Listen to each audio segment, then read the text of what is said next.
We are here with César Uriarte and Chris Alcántara, the director and producer of the documentary series La Lucha Se Hace, which is about to premiere on public television on Channel 14. What can you tell us about this series? Well, first of all, thank you for having us, Ernesto. Thanks to all your listeners. La Lucha Se Hace is a documentary miniseries based on 6 episodes, which we focus on from the creative mind of César Uriarte, who will tell you more about it shortly. But, well, we aim to give a different perspective to all the wrestling series that have been made, bringing 6 emblematic arenas from the center of the country, Mexico City and its surroundings. Emblematic arenas that we approach through a feud that has occurred in this arena. And, well, it was quite a big challenge, quite a challenge. Long-lasting in terms of production time. We believe it has a different tone, I reiterate, from everything that has been done in wrestling series. Well, Cesar, I don't know what you want to add, more towards the content, more towards the whole story that led us to live this. Yes, well, we have a friendship that goes back some time, Nesto. And, well, I am a great fan of wrestling, obviously of Mexican wrestling, where I was raised, grew up in this country. We first went for production reasons. I mean, we are a public television channel that seeks to create cultural content that promotes and encourages diversity. So we said, let's talk about wrestling, but from a different angle, from how in Mexico City. This first season will cover different arenas, Mexico City and the metropolitan area of the state of Mexico. That for us are iconic, and I think that fits a lot with what Chris says about the documentary part and trying to make it somewhat different, because many times the documentary is built based on the interview alone. I interview someone and that person gives me their point of view, their way of approaching the story or whatever the topic. And here there was a lot of subjectivity from the beginning. From the beginning, we sat down Chris, who has been involved in the wrestling world almost since he was born, besides being a producer. And we started talking about arenas that for us were iconic and preferably still existed. And there are 6 arenas. These 6 episodes each address a different arena. And the only arena that doesn't exist is El Toreo, right?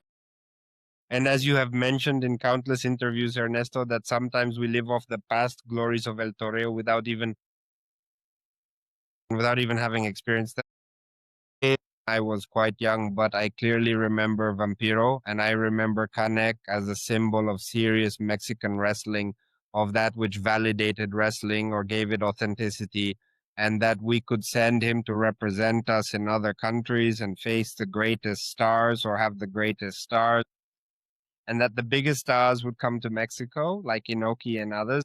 So that's our first episode, but the idea of choosing El Toreo had to do with that nostalgia and that transition or change in wrestling, because yes, Canek represents this seriousness, and the fact that Vampiro beat him was, for us, iconic. It was something very, very, very transcendental.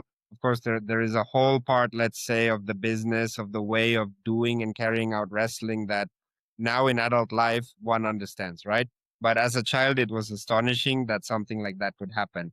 So that's our first episode. And then we went on to choosing the creative process arenas that are mandatory. Arena Mexico, well, I think it's Arena Mexico. There we have a feud, Blue Panther and Villano Quinto. We have, because also a requirement is that the wrestlers were alive. Well, we managed to interview Maestro Ray, unfortunately, very shortly before he passed away. I think about a month or so, more or less. And well, they talk about that rivalry, how it was developing. And well, subsequently comes the Arena San Juan Pantitlan with a much more recent rivalry with very young wrestlers who are still active today, which is Flystar and Toxin, an arena that also has a lot of mysticism and mystery around it.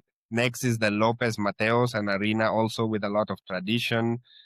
Here we have 2 great masters, which are Rocky Santana and Maestro Black Terry, whom we also reached very close to probably their last interviews, if not the last.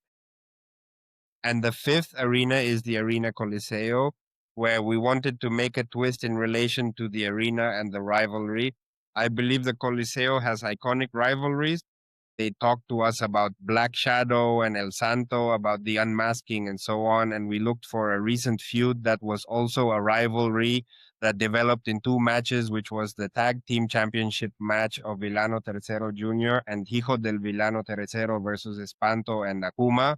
and it was a fleeting feud. But for us, it was very interesting how this rivalry, how this championship match made people return to the arena.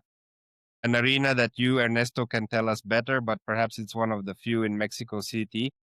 From Mexico City, maybe only that one, and the Mexico still maintain the tradition of local people actually going to see them, which is not so much a tourist event as it is in Arena Mexico, which I mean is not a bad thing, but it's the result of the Mexico having a high level of tourists, and that suddenly the continuity of rivalries and stories gets cut off. And not here. Here we also had a lot of support from the CMLL, and they gave us archival footage of the match. So you see the arena bursting. They themselves tell you that they feel the audience here as they're fighting, and they feel the excitement.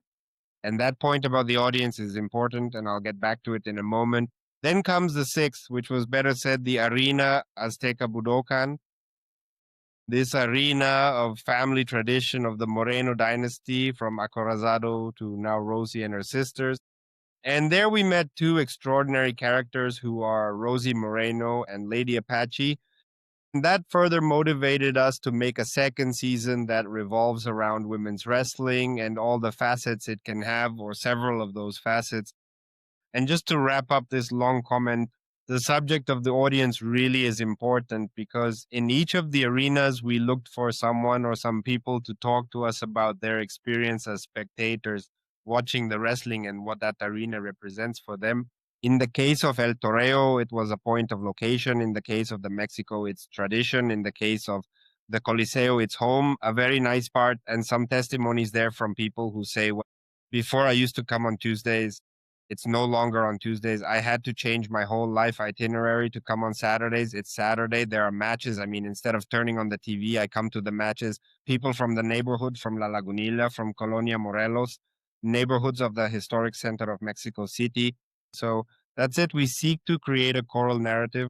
We have several characters besides the main wrestlers or female wrestlers. We have Teddy Baños, a referee who brings us many years of history, an empirical historian, we could say, who provides us anecdotes about the arenas as defining issues, or that could help us define what the arenas are. And on the other hand, we have Mr. Ernesto Ocampo supporting us from the historical side of the arenas, from the feuds, this contextual issue, not only from wrestling, but also a social theme. And there's a phrase, my dear Ernesto, yours, when you talk about El Toreo, that we've heard a lot during the editing process, where you mentioned that you visited El Toreo first and then you visit the Arena Mexico. And that for you, the audience of the Arena Mexico in those years seemed posh compared to El Toreo, which was a huge uproar. And to think that in those 80s of El Toreo, there was no music, the wrestlers entered to the ring and they would come in greeting and the uproar of the crowd. Those kinds of things are, let's say, seasonings for our series. There have been many documentaries that are even produced by public television. What is this series contributing that hasn't been done in other proposals? Well, in this case, I think the idea of using a feud as a device is something that I feel happens a lot with documentary cinema, just like wrestling cinema in general has to keep changing. There was a French theorist who said that cinema had to evolve in such a way that it satisfied the mind and spirit of human beings. Things change, the audience looks for something else. Suddenly, I think documentary cinema gets stuck in interviews, and it's from the moment I'm born until the moment I'm giving you the interview. In this case, I think having the feud helps us to know an era of the arena, an era of these wrestlers, and the viewer can feel satisfied that there is a progression, that the story started, developed, and ended, that from the beginning they know where it's going, that these two are going to face each other, and that there will be a resolution of a match that can be a championship, that can be a mask, like in the case of Blue Panther, or that can be a rivalry of the teacher against the student in the case of Rosie Moreno and Lady Apache, who also had some years of age difference. That's what I think is what we're trying to work on a lot from a more, yes, documentarian stance, speaking cinematically. Yes, well, to continue on this topic, I think the series also comes from a need of two people who, from different points of view, love wrestling. Cesar and I, for one reason or another, have talked many times about wrestling, and we agree that the sports entertainment has given us a lot of satisfaction in many ways. So it was that idea of let's do something different. Let's create something from the vision of a filmmaker, of someone who has lived wrestling like myself since I was 5 or 6 years old. I mean, I've had wrestling as the love of my life for over 25 years. The need to say we have to do something different. Like you say, Ernesto, there are so many documentaries, there are so many movies, as Cesar said, that come with the same structure. What can we do differently? I mean, with a new vision, something fresh. Let's also set ourselves a challenge, because this really was a challenge. It's not the usual interview. It was a very difficult task to close arenas like Arena Mexico, Arena Coliseo, as Cesar said, with just the support of the CMLL. But well, let's close the arena. Remember, in the case of Toreo Canek with the Vampire, matches from 1993, I mean, you're talking about matches from 30 years ago. So let's set ourselves a challenge that does justice to Mrs. Lucha Libre, and let's have a different, fresh product that can engage the knowledgeable wrestling audience, but also attract new audiences both to public TV and to wrestling. What is the previous experience you have in wrestling? How did you get into this world? Let's start with Chris. Well, my first memory of wrestling that's very marked was when I was 6, 7 years old, and my dad took me to see wrestling, the now defunct Arena San Lorenzo. And well, I went crazy. For me, it was a catharsis. And at that moment, I understood that wrestling was something different, something that could be your true self, the one you can't be day to day. And from there, I started, obviously as a child, to have weekends going to the arenas, starting to delve into it. I started to grow. I had more approaches to wrestling. I met wrestlers. I met friends who practiced it. I kept growing. I started to develop professionally. And well, I never stopped having contact with all these people. Obviously, through production, TV, through all this situation, I started to meet more people who were dedicated to it. I got fully involved. It kept captivating me. And well, we reached the point where today wrestling becomes a fundamental part of what I produce. In my case, as a fan in faraway Culiacan, Sinaloa in the 90s, I was watching wrestling matches in the mornings on television, the CMLL. I'm talking about the early 90s and, well, by the mid 90s, AAA and others. And at some point, I started getting more into American wrestling. And I've gone back and forth. And then around the year 2000, what would it be? 10, 11, you, Ernesto, invited me to join the IWL team. Well, I was there. I think we spent almost a year, something like that, doing some shows. I was in charge of the audiovisual part of recording or broadcasting the shows and sometimes doing promos and so on. And I liked that a lot for many reasons. But perhaps the main one was that I studied filmmaking. I've never done anything that doesn't have to do with audiovisual. As is obvious from my physique, I'm not a wrestler, but that made me get to know wrestling from the inside, being by your side in the creative process alongside the wrestlers, the promoters and so on, with the people around. And film and wrestling are very similar in many ways. And well, to this day, there are things about cinema that sometimes I find hard to understand about the production industry. Why not? Or that you take things very personally from the contents, and you say now that there are thousands of interviews on social networks, wrestlers, and you say, well, as that wrestler said, that wrestler who is, well, the audience doesn't like that match, and let's see the next one. In that sense, it's like my formation. Well, I mean, I'm attached to many things, to the Super Luchas podcast, to many other things, to the shows.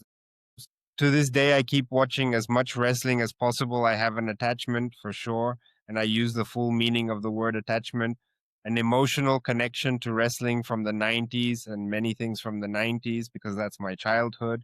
But anyway, today I still follow wrestling very closely.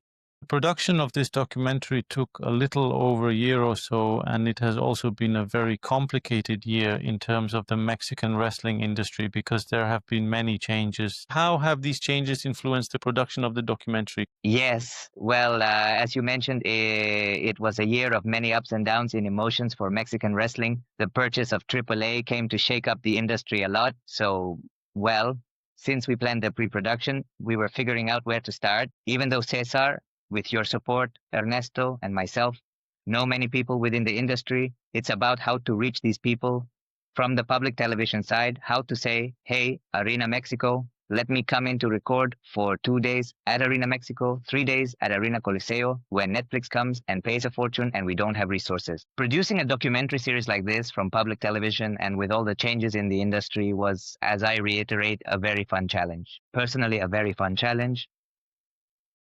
Just starting to knock on doors, starting to look here and there.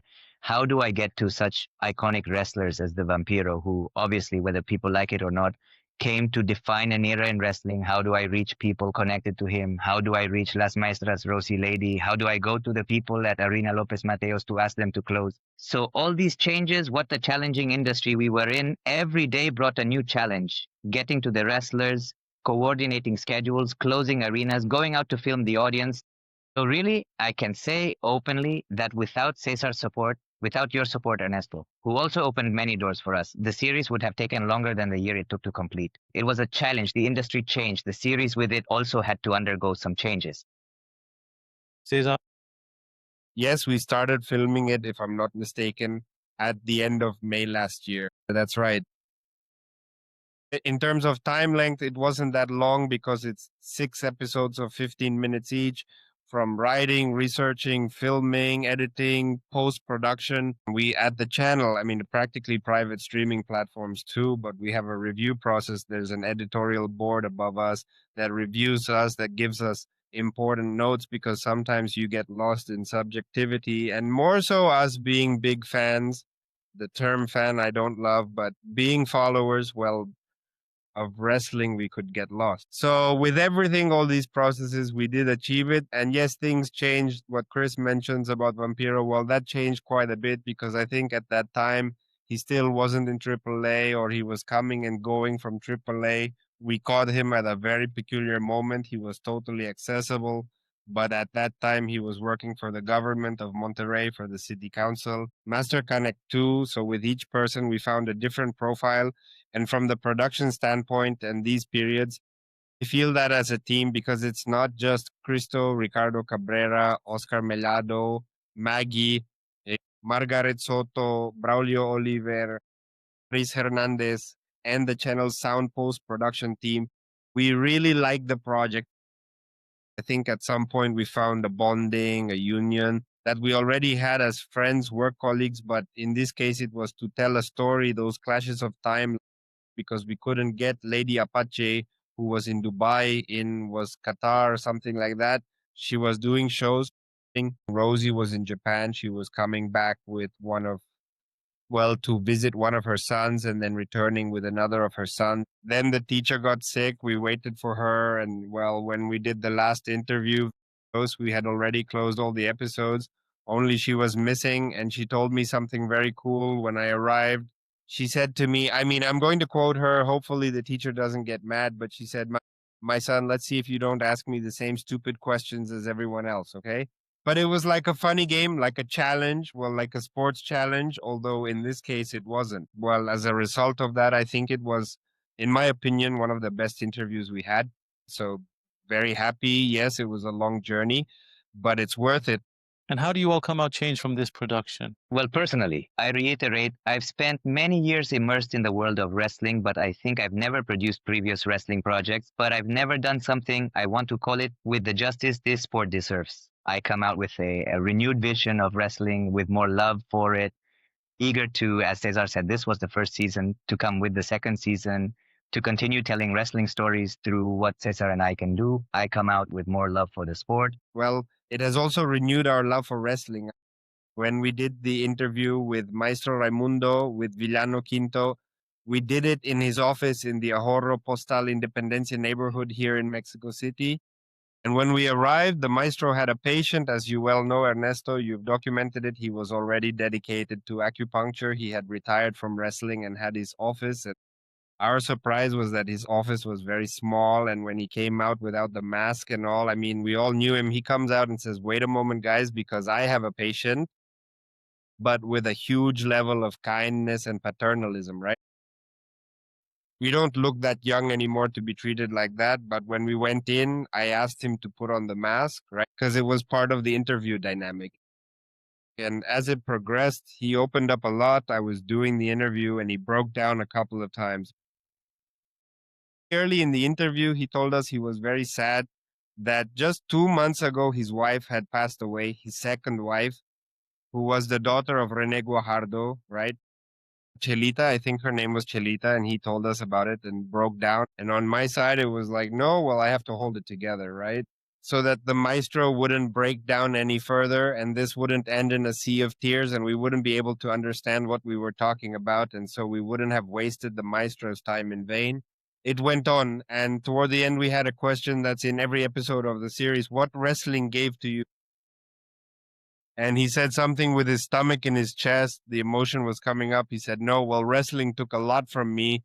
But if I were born again and could talk to God, I would tell God that I would be a wrestler again. So I said, damn, now I can cry. So I lowered my gaze, and beyond the love I have for it as a follower, as a fan of wrestling, well, that conviction of someone who had a profession to which he dedicated his life because he told us about breaks of all the bones in his body. He was missing a piece of liver, right? Because in a match at El Toreo, Babyface gave him a tremendous kick and they had to remove that piece. Countless stories, and that gives me a life. I think now is a pivotal moment for us as Mexicans who make this type of content. I mean, obviously, you too, Ernesto, as a writer, as a journalist, and us as audiovisual creators, that Mexican wrestling is searching for that DNA and that American wrestling, which is now very close to Mexican wrestling because of this WWE and AEW issue and the CMLL. That there are so many stories to tell about Mexican wrestling, about female wrestlers, male wrestlers, promoters, journalists, female announcers, male announcers, all about wrestling. And I think this is the right moment to do it with this Mexican DNA, not wanting to be what WWE already does and does very well. Because if you go and say, let's make a documentary about Cody Rhodes, I don't think they need our advice. They know how to do it and do it very well. But I think to talk about Mexican wrestling, I don't know if it needs to be just as Mexicans, but we do need to live here, coexist here, know the audience here, be with the audience here, have the diverse experiences, and above all, this mystical issue that wrestling leaves us, which is like the closest thing to our superheroes, you know? I mean, how even as adult men, I mean, I had the pleasure of being not with you physically because you were far from me, but at the AEW event. And I remember I was with my friend Apollo Valdez when I was taking photos, and when Místico comes out and I hear the song from La Quinta Estación, we were sitting and I said, no way, people are going to stand up, and people didn't stand up. They erupted. I mean, the whole arena. No, that's Mexico, right? That emotion, that feeling, even though we didn't know each other, even though there were 14,000 of us, that idea we shared, that emotion, whether you like La Quinta Estación or not, whether you like Místico or not, something was stirred in you, right? That renewal makes me want to talk about what stirs inside you when you see Mexican wrestling. What day does it premiere and on which platforms? We're coming out this September 21st on National Lucha Libre Day because it must be said, Lucha Libre is a heritage of us Mexicans, and whether anyone likes it or not, Lucha Libre is the sport, as Cesar said. From Mexico, we're coming out on September 21st at 3 p.m. on Channel 14. You can also watch us on all platforms, Facebook, YouTube of the channel. We have our digital streaming platform, which is MX Plus, where you'll find not only Channel 14's but all audiovisual media. Basically, you can watch us there. Yes, for 3 Sundays. No, 6 Sundays. I mean, it's going to be one episode weekly. So we're doing one episode every Sunday, so you don't lose track of. And right after it ends, it goes up on YouTube, so you can follow it there. The second season is about female wrestlers. There's plans for a third. Well, yes, we have many ideas for the third. Right now, we're very focused on the second. We're still resolving the character issues because they're not just wrestlers, they're also promoters and journalists. And the idea is to have a broader spectrum and in a very different documentary form from La Lucha Se Hace Season 1, which we could call Arenas. This one, as we said, is much more ensemble. Well, there are 4 characters per episode. And in the case of the second season, we're looking to make a more follow-up documentary, Spending a Day in the Life. I mean, a different approach to know those other details, that other perspective. And it's also a different way to tell the story. And I think the viewer might be interested. We believe that Mexican women's wrestling is very important. there are companies dedicated only to women's wrestling, but it still hasn't reached the mass audience. We want to portray it from the side of badass women. I mean, they are people who are here and who are telling stories in the ring, or who are making those stories in the ring possible. We don't have the exact line yet of what the third will. I have 1,001 stories, but well, also the second season that we hope to start filming soon and have it much earlier in a shorter period of time than this one. Well, start the third very soon, and also finish this adjustment of what's going to happen with AAA, who has the archive materials, which was a huge challenge. I mean, where do we get archive? Many thanks to Super Lucha, we found in the archives and so on, but the materials of the CMLL are with Televisa, not the CMLL. The ones from AAA are not with AAA, they're with the CMLL. Sorry, they have them. They're going to call me up. Televisa has them. So, well, it's been a bit of a challenge, but we're getting there. And haven't you thought about producing any fiction, Chris? It would be amazing to make a wrestling fiction. It would be a new challenge. The reality is that it would be a new challenge. We don't rule it out. To reiterate, Cesar and I have a ton of ideas about Doña Lucha in mind.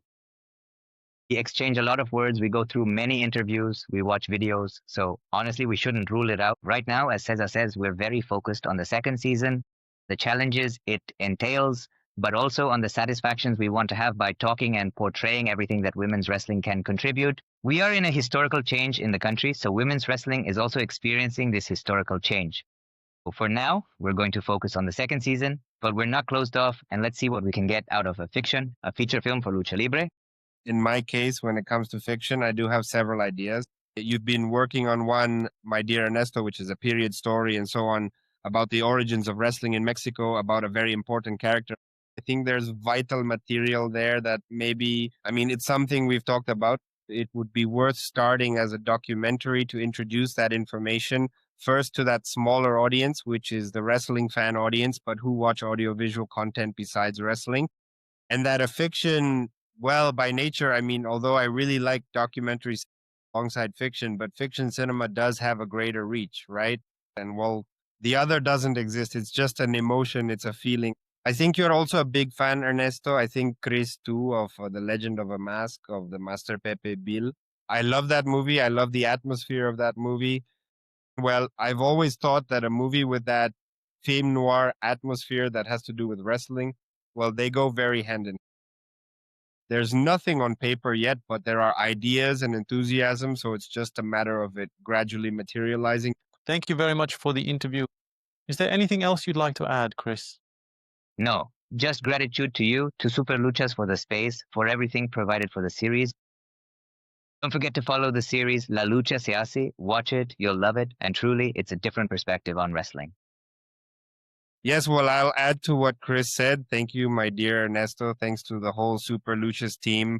Thank you for the doors, for the opportunity to listen to you, to learn from you. And well, I think it's something people will be able to see in these documentaries. And that precisely, even if I repeat myself a bit, that's it. We tried to make a much more dynamic, more agile 15 minutes long, as a first approach to the viewer, considering that the wrestling fan has also changed from the 1970s to the wrestling fan of 2025. Let those stories begin to open up. We also have this complexity and this interest in telling stories that are very personal, very much our own. And well, just watch it. If you can see it live, I think it's better because you end up wanting to see more. And well, it's already up there on the official channels of Canal 14 on the platform, which is where I think it looks even better. And that's it. La Lucha Se Hace at 3, Chris, on Sunday, starting next Sunday, the 21st, as part of National Lucha Libre Day. Thank you very much, Ernesto. Have a good day.